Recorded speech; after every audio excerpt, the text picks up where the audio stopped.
সিরাজগঞ্জ জেলার এই বাউলতলা গ্রামের তাঁতি সম্প্রদায়ের সাথে মতবিনিময় সভা উপস্থিত বস্ত্রপাট মন্ত্রণালয়ের মাননীয় সচিব, আমাদের তাঁত বোর্ডের সম্মানিত চেয়ারম্যান, তাঁত বোর্ডের কর্মকর্তাবৃন্দ, মন্ত্রণালয়ের সিনিয়র কর্মকর্তাবৃন্দ, তাঁতি সমিতির নেতৃবৃন্দ এবং সাধারণ সর্বস্তরের তাঁতি শ্রমিক ভাইরা উপস্থিত সুধীমণ্ডলী, সালামু আলাইকুম।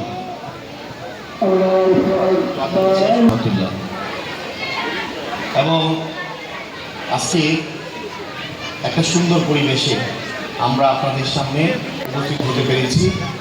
মাননীয় মন্ত্রী মহোদয়, আপনাদের প্রাণের মানুষ ইকবাল হাসান মাহমুদ গুহায় থাকার কথা ছিল, আরেকটি অনুষ্ঠান থাকার কারণে উনি অন্য একটি অনুষ্ঠানে চলে গেছে। তো আজকে আসলে আমরা আসছি এখানে একটা তাঁত কেন্দ্র এবং বেসিক সেন্টার উদ্বোধন করার জন্য।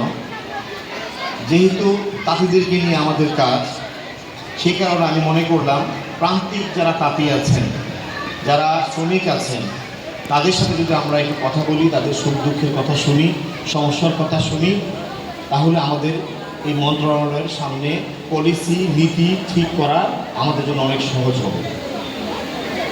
আজকে আপনারা যারা নিচে বসে আছেন তাঁতি শ্রমিক ভাইয়েরা, আপনাদের কাছে একটা কথাই বলবো, আপনারা নিজেরাই বলেছেন শহীদ রাষ্ট্রপতি জিয়া রহমান সাহেব এই তাঁত বোর্ড সৃষ্টি করেছিলেন, তাই না?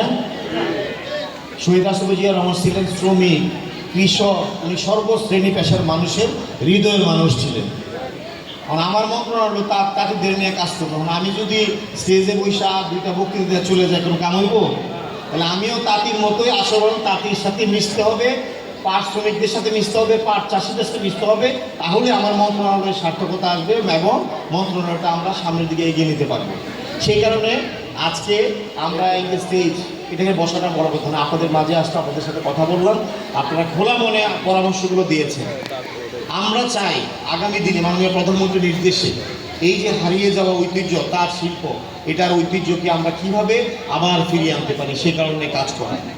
আজকে আপনাদের সাথে আমরা কথা বললাম, আপনারা আপনাদের বিভিন্ন যারা বড় তাঁতি, যারা 10টা 15টা 20টা মেশিন চালান, অথবা একটা দুইটা মেশিন চালান, অথবা শুধু শ্রমিক, সকলেই মতামত রাখতে পেরেছেন, পরামর্শ দিয়েছেন। আমরা প্রত্যেকটা পরামর্শ আমরা লিপিবদ্ধ করেছি। এখানে আমাদের উপজেলা প্রশাসনের অন্যান্য সরকারি কর্মকর্তারা, স্থানীয় প্রশাসনও আছে, ওনারাও আমাদেরকে সার্কিট হাউসে বলেছেন তাঁতিদের সমস্যার কথা। আজকে তাই আপনাদেরকে বলতে চাই, আপনারা যে কয়েকটা কথা বলেছেন নিজেরাই কিন্তু আপনারা প্রশ্নও করেছেন, উত্তরও দিয়েছেন। যেমন আপনারা বললেন যে এই সুতা ইনপুট, রং আমদানি করা, এগুলোর ব্যাপারে, কিন্তু আপনারাই বলেছেন যে এই আমদানি যারা করেছে, আমদানি করে শ্রমিক বা তাঁতি যারা মালিক মেশিনের, তারা কোনো উপকার পায় নাই, এটা অন্য হাতে বিক্রি হয়ে গেছে, অন্যদিকে চলে গেছে। উদ্দেশ্য কিন্তু আপনারা উপকৃত হওয়া। তাহলে এই যে চলে গেছে মধ্যস্বত্বভোগী যারা, এখান থেকে তো আমি তো মধ্যস্বত্বভোগীকে আরও উপকৃত হওয়ার জন্য বা লাভবান হওয়ার জন্য এই সুযোগ আমরা দেব না। আপনারা বলছেন বিনা সুদে, যেটাই বলেন আমরা মাত্র 5% সুদ করে আমরা আপনাদেরকে এই সুযোগটা দিয়েছিলাম, কিন্তু দেখা গেল যে অন্যরা এই সুযোগটা নিয়েছে। আজকে বলতেছেন আপনারা হ্যাঁ একটা পলিসি করে, লিয়াজ অফিসার নিয়োগ করে, সৎ অফিসার নিয়োগ করে আপনারা যাচাই বাছাই করে প্রকৃত যারা সমিতি তাদেরকে দেন, আমরা এই উপকারটা পাবো। ভুল ভ্রান্তিতে অতীত হয়েছে, সেই কারণে আপনাদের কাছে আসা আমরা শুনলাম। আপনারা বললেন পণ্যের মূল্য থাকে না, গায়ে এমআরপি লেখা থাকে না, যে কারণে যখন কিছু তখন উল্টাপাল্টা দাম বাড়িয়ে দেয়।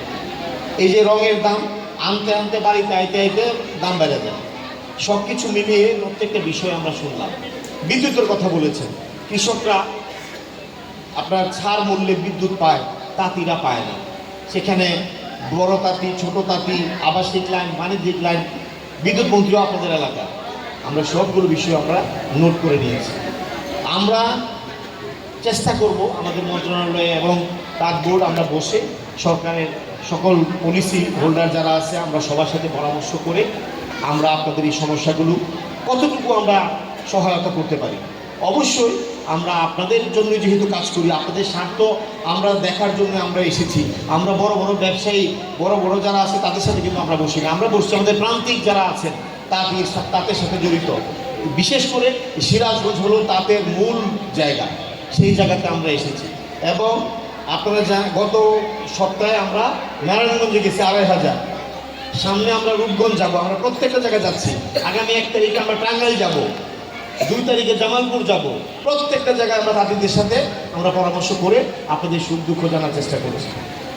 আর ঋণের কথা বলেছেন, ঋণ সতীব সাহেব বলে গেছেন, আমরা কিন্তু 65 কোটি টাকা ঋণ আমরা এখানে দিয়েছি। ঋণের তো একটা নিয়ম আছে, আপনারা জানেন যে ঋণটা আপনাকে দিব একটা শর্ত, একটা সময়ের মাঝে আপনি ঋণটা আবার দিবেন আমাদেরকে, আবার আমরা আপনাদেরকে দিব। আপনারা বলছেন যে 12 বাড়িয়ে দেওয়ার জন্য, সেটাও আমরা চেষ্টা করব। যে ঋণটা আমরা মাঠে দিয়ে রাখছি এটা যাতে আমরা দ্রুত পাই, এটাও যাতে আমরা পেতে পারি, এ ব্যাপারেও আপনারা সহযোগিতা করবেন। আপনারা বলেছেন আপনাদেরকে আরও বেশি ঋণ দেওয়ার জন্য, সেটাও আমরা চিন্তা করব। কিন্তু আপনারাও আগে আসতে হবে। আপনারা যদি আগে আসেন আমরা আগে আসবো। এই যে একটা আমরা বেসিক সেক্টর করলাম, আজকে উদ্বোধন করলাম, আপনারা গিয়ে ভিজিট করে দেখেন। এখানে আমরা বিভিন্ন এই তাঁতের জন্য যারা ট্রেনিং করবে, শিখবে, তাদেরকে শুধু ট্রেনিং করে ছেড়ে দেবো না। আমরা চিন্তা ভাবনা করতেছি, উনি বললেন বিভিন্ন ইউনিভার্সিটির সাথে অ্যাফিলিয়েশন করা, বিভিন্ন ইউনিভার্সিটির সাথে ইন্টার্নি করার জন্য, এবং বড় বড় গার্মেন্টস যারা বা টেক্সটাইল আছে তাদের সাথেও আমরা একটা চুক্তি করব, যাতে এখান থেকে ট্রেনিং করে তারা গিয়া ইন্টার্নি করতে পারে, তারা গিয়া হাতে কলমে ওই টেক্সটাইলে গিয়ে এই কাজটা করতে পারে, তার চাকরিটাও পেতে পারে। এটাও আমরা চেষ্টা করি। উদ্যোক্তা যারা, তাদেরকে কিন্তু আমরা লোন দিই। উদ্যোক্তা যারা ছোট ছোট ব্যবসা করতে চান, নিয়ে করতে চান, সব কিছুর মূলে, এবং এই লোনটা দিয়ে মাত্র 4% সুদে। ব্যাংকে যদি যান এটা 14-15%, 16% সুদ। আপনার কাছে অনুরোধ থাকবে, আপনারা ঋণ নেবেন, ঋণ দিবেন, এরকম মানসিকতা আমাদের মাঝে আসতে হবে। অতীতে আমরা শুনেছি আপনাদের মুখ থেকে, আমরাও জানি যে ব্যবসা বান্ধব কোনো পরিবেশই ছিল না। লুটপাট শুধু রাজনৈতিককরণ করে সমস্ত শিল্প প্রতিষ্ঠান সেক্টরগুলোকে ধ্বংস করে দিচ্ছে। আমরা এটাকে আবার পুনর্জীবিত করতে চাই। তাই আপনারা মন ছোট করবেন না, এই পেশা থেকে দূরে যাবেন না। আপনাদের পাশে আমরা আছি।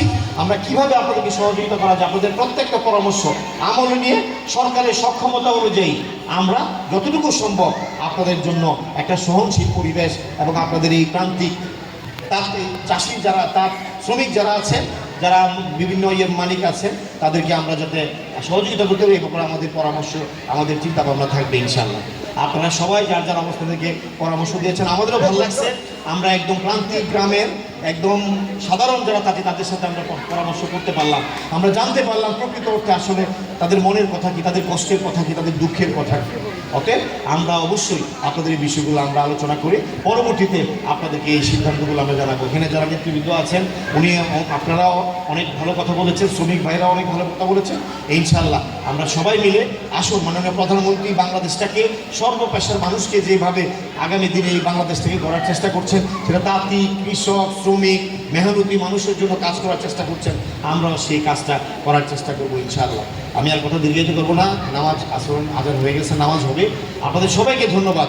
আপনারা আজকে এখানে শত কাজ ব্যস্ততা ফেলে সময় দিয়েছেন।